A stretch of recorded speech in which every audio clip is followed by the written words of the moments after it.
ശേഷം ലക്ഷങ്ങൾ കയ്യിൽ വരും.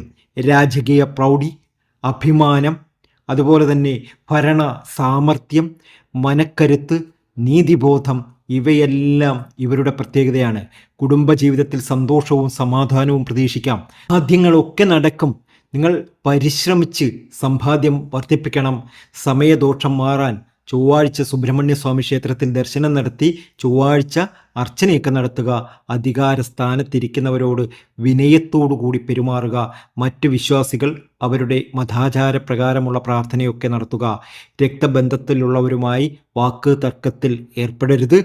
അപ്രതീക്ഷിതമായ സൗഭാഗ്യങ്ങളൊക്കെ ഉണ്ടാകും. ജോലി മാറ്റം ആഗ്രഹിക്കുന്നവർക്ക് അത് നടക്കും.